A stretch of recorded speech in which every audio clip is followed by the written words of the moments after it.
दोस्तों नमस्कार, स्वागत है आप सभी का online data first YouTube channel पर। इस वीडियो में हम बात करने वाले हैं टीजीटी पीजीटी भर्ती को लेकर। इसके अलावा एडेड स्कूलों में जारी नई भर्ती के विज्ञापन के बारे में। एडेड स्कूलों के अंदर लगभग 4 नए भर्तियों के जो विज्ञापन है वो जारी कर दिए गए हैं, जिसके बारे में एक एक करके मैं आपको सारी जानकारी दूंगा और उसके बाद में इसकी योग्यता, आवेदन और चयन प्रक्रिया के बारे में आपको बताने वाला हूँ। साथ ही अगर बात की जाए पीईटी परीक्षा केंद्रों के बारे में भी हम बात करेंगे। एक एक करके सारी जानकारी हम कवर करते हैं। चलिए दोस्तों वीडियो शुरू करते हैं।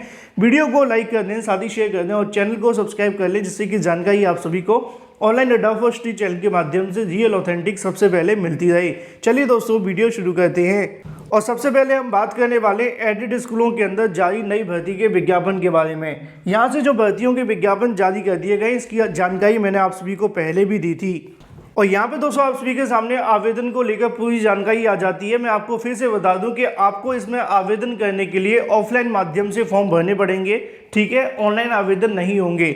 लिखा हुआ है कि आवेदन की संस्था के बारे में आपको बताना है, अभ्यर्थी का नाम लिखना है, पिता का नाम, पति का नाम, इसके अलावा माता का नाम, जन्म तिथि या फिर महिला या पुरुष जो भी आप हैं उसके बारे में जानकारी देनी है।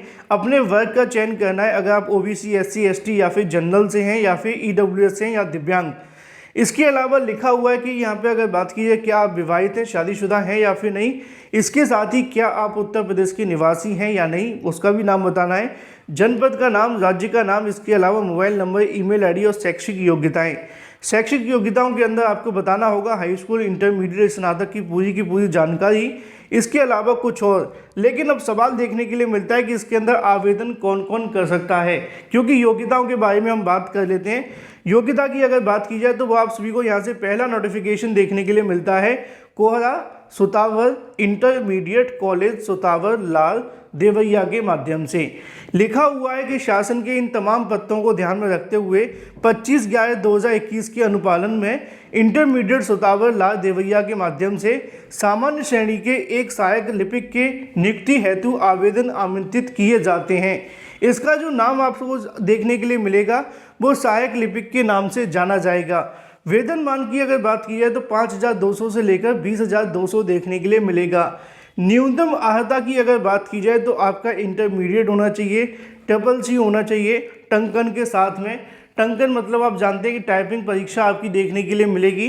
साथ ही आपके पीईटी के अंदर 50% अंक होने चाहिए, मतलब परसेंटाइल होने चाहिए, नंबर नहीं होने चाहिए, परसेंटाइल होने चाहिए। 18 से लेकर 40 वर्ष के अभ्यर्थी इसके लिए आवेदन कर सकते हैं, जैसा कि लिखा हुआ है। और आगे जानकारी दी जाती है कि आयु में छूट के लिए आवेदन पत्र यहाँ से डाक के विद्यालय के पते पे उसकी छायाप्रति जिला विद्यालय निरीक्षक कार्यालय, ईमेल आईडी 27/10/2022 तक आप सभी को भेजने होंगे। मतलब ये है कि आप आवेदन इसके आज से कर सकते हैं और इस ईमेल आईडी पे आप सभी को भेजने होंगे 27/10/2022 तक। जिस भी विद्यालय से आपका आवेदन करना है उसके आधार पर आप आवेदन कर सकते हैं। आप जहाँ के हैं वहाँ से आवेदन कर सकते हैं। कैसे करना है उसके बारे में जानकारी लिखी हुई है कि आपको फॉर्म भरना है, फॉर्म भरने के बाद में ईमेल आईडी पे भेजना होगा और साथ ही आप सभी को डाक के माध्यम से भी भेजना पड़ेगा। मतलब आपको दोनों तरीके से भेजना होगा, ईमेल आईडी के साथ साथ डाक से भी आपको आवेदन करना है। तो ये तो बात हो जाती है पहले विज्ञापन के बारे में। दूसरा विज्ञापन आप सभी को देवैया से ही देखने के लिए मिलता है। यहाँ पे आप सभी के सामने लिखा हुआ है महेंद्र त्रिवेणी पर्वत इंटर कॉलेज बिशनपुर बाजार देवैया। ये दूसरा विज्ञापन देखने के लिए मिलता है। योग्यता, आयु, चयन प्रक्रिया सब कुछ सेम रहेगा, जो कि मैंने आपको स्टार्टिंग बताया कि आपके पास पीईटी होना चाहिए, इंटरमीडिएट होना चाहिए, टाइपिंग के लिए CCC होना चाहिए। इसके साथ ही आप सभी की अगर बात की जाए यहाँ पर योग्यताओं के बारे में तो आपके पास 18 से 40 वर्ष की उम्र होनी चाहिए और पीईटी का वैध स्कोर कार्ड होना चाहिए, ठीक है। ये सारी जानकारी आपको यहाँ से भी सेम देखने के लिए मिलेगी। तीसरा नोटिफिकेशन देखने के लिए मिलता है जनता इंटर कॉलेज पीपरा कछार देवैया के माध्यम से। इसमें भी वही सारी जानकारियाँ लिखी हुई हैं जो कि मैंने आप सभी को पहले बताई थी और उसके बाद में कैसे कैसे आवेदन करना है वो भी लिखा हुआ है। हाँ, आवेदन करने के लिए आप सभी को कितने पैसे देने पड़ेंगे वो भी लिखा है कि अगर आप इसके लिए आवेदन करना चाहते हैं तो 750 रुपये आप सभी को देने होंगे और ईडब्ल्यूएस या फिर ओबीसी, एससी, एसटी वाले अभ्यर्थियों को 500 रुपये की जो छूट है वो दी जाएगी, मतलब 250 रुपये की छूट दी जाएगी, उनको 500 रुपये देने पड़ेंगे। इसके अलावा यहाँ पे भी आप सभी को देखने के लिए मिलता है जनता इंटरमीडिएट कॉलेज रामपुर कारखाना देवैया के माध्यम से। इसका भी नोटिफिकेशन यहाँ पर जारी कर दिया गया है। अगर आप इसमें आवेदन करना चाहते हैं तो जानकारी आप सभी ले सकते हैं अपने आसपास के विद्यालयों से और उसके बाद आवेदन कर सकते हैं। तो दोस्तों ये बात हो जाती है 4 के 4 नोटिफिकेशन के बारे में जो कि जारी किए जाते हैं एडेड स्कूलों के अंदर नई भर्ती के विज्ञापन के लिए। योग्यता आयु चयन प्रक्रिया मैंने आपको बता दी है। अभी भी आपके मन में कोई सवाल है तो कमेंट करके पूछ सकते हैं। बात कर लेते हैं अपनी अगली अपडेट के बारे में जो कि संबंधित है टीजीटी और पीजीटी 2022 की भर्ती के बारे में। टीजीटी पीजीटी भर्ती के अंदर 4163 पदों पर विज्ञापन जारी किया गया था। जब से विज्ञापन जारी हुआ तभी से अभ्यर्थी सीट जोड़ने की मांग कर रहे थे। सुप्रीम कोर्ट के आदेश के अनुसार 22,000 पदों को जोड़े जाने की मांग की जा रही थी, लेकिन ना तो कहीं ना कहीं शासन की तरफ से कोई जवाब दिया गया और ना ही अगर बात की जाए चयन बोर्ड के माध्यम से कोई जवाब मिला। उसी को लेकर कल के समाचार पत्रों में एक जानकारी आप सभी को देखने के लिए मिलती है कि तदर्थ को वेतन और सेवाएं पूरे तरीके से अधर में लटकी हुई हैं, क्योंकि सुप्रीम कोर्ट के आदेश के अनुसार तदर्थों की जो नियुक्तियां हैं वो रद्द हो जानी चाहिए थी, उनकी सेवाएं समाप्त हो जानी चाहिए थी और वेतन तो मिलना नहीं चाहिए था। उसी के आधार पर कई जिला विद्यालय निरीक्षकों के माध्यम से तदर्थ शिक्षकों के वेतन भी रोक दिए गए हैं। उसी के संबंध में कल मैंने आप सभी को बताया भी था कि यहाँ पे आप सभी को देखने के लिए मिल जाएगा कि सबसे ज़्यादा बुरा हाल ये है कि 2000 के बाद के नियुक्त किए गए 15,000 तदर्थ शिक्षकों का इन्हें विनियमितीकरण की मांग को लेकर सुप्रीम कोर्ट से भी कोई राहत नहीं मिली है और साथ ही इनकी सेवाओं पर भी संकट है। लेकिन विभाग इनको लेकर स्थिति स्पष्ट करने के बजाय उलझा दिया है और इनके अध्यापन का कार्य भी कराया जा रहा है। अब मामला क्या है, ये है कि 15,000 पदों को लेकर कल की तारीख में जो जानकारी निकली थी उसको लेकर सरकार भी अभी कोई फैसला नहीं ले पा रही है कि इन 15,000 शिक्षकों को बाहर निकाला जाए कि अंदर निकाला जाए।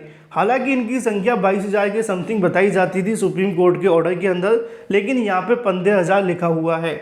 अगर इन 15,000 पदों को भर्तियों में जोड़ दिया जाता है तब भी टीजीटी पीजीटी वाले छात्रों के लिए बेनिफिशियल साबित होगा।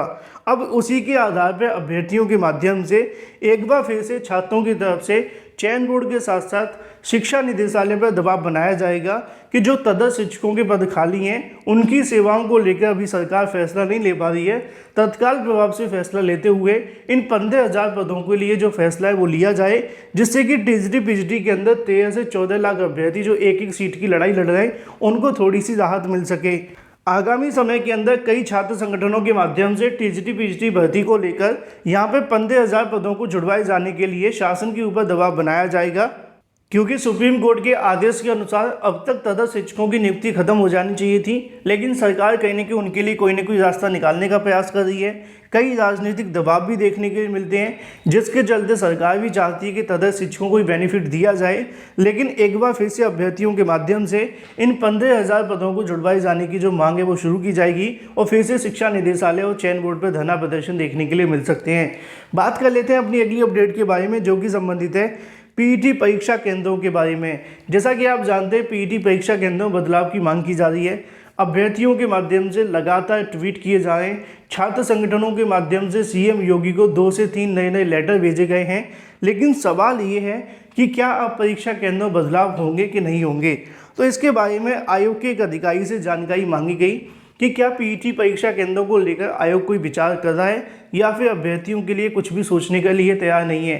तो उन्होंने कहा कि अभी आयोग के माध्यम से पीईटी परीक्षा केंद्रों में बदलाव की कोई तैयारी नहीं है, क्योंकि उनका ये कहना है कि इसमें 37 से 40 लाख अभ्यर्थियों ने आवेदन किया है। अगर एकदम से यहाँ से अगर परीक्षा केंद्र में बदलाव किए जाएंगे तो परीक्षा भी अपने तय समय पर कराना मुश्किल हो जाएगा। अब उनका यही मानना है कि पीईटी परीक्षा केंद्रों को लेकर आयोग किसी प्रकार का कोई बदलाव करने के लिए तैयार नहीं है, क्योंकि लगातार अभ्यर्थी इसको लेकर पूछ भी रहे थे कि सर पीईटी परीक्षा केंद्र बदलेंगे या फिर नहीं। तो यहाँ पे आयोग के माध्यम से स्पष्टीकरण दे दिया गया है कि पीईटी परीक्षा केंद्रों में बदलाव नहीं होगा और ना ही ऐसा कोई विचार उनके माध्यम से किया जा रहा है। बात कर लेते हैं अपनी अगली अपडेट के बारे में जो कि संबंधित है माध्यमिक स्कूलों में नए शिक्षकों की नियुक्ति के बारे में। लिखा हुआ है कि नए शिक्षकों की तैनाती के बाद भी यहाँ से कहीं ना कहीं कई जिलों में रहेगी कमी। माध्यमिक शिक्षा विभाग के अंदर शिक्षक संघ ने सवाल भी उठाए हैं। माध्यमिक शिक्षा विभाग के अंदर 1395 नए शिक्षकों को राजकीय विद्यालय में ऑनलाइन तैनाती करने जा रहे हैं। इसकी शुरुआत यहाँ से अगर बात की जाए तो जो आकांक्षात्मक जिले होंगे उनसे की जाएगी, लेकिन इनकी तैनाती सभी जिलों में नहीं होगी। इससे ज़्यादातर जिलों में शिक्षकों की कमी बनी रहेगी। विभाग का कहना है कि पदोन्नति व नई भर्ती होते ही नए जिलों में जो भी पद खाली हैं उनको भर दिया जाएगा। और वर्तमान में विभिन्न जिलों में कुछ विद्यालयों में ऐसे हैं जहाँ पे मानक से आधे से भी कम शिक्षक हैं। कुछ विद्यालय तो ऐसे हैं जहाँ पे शिक्षक ही नहीं है। तो लखनऊ की अगर बात की, कुछ विद्यालयों में यही हाल देखने के लिए मिलता है।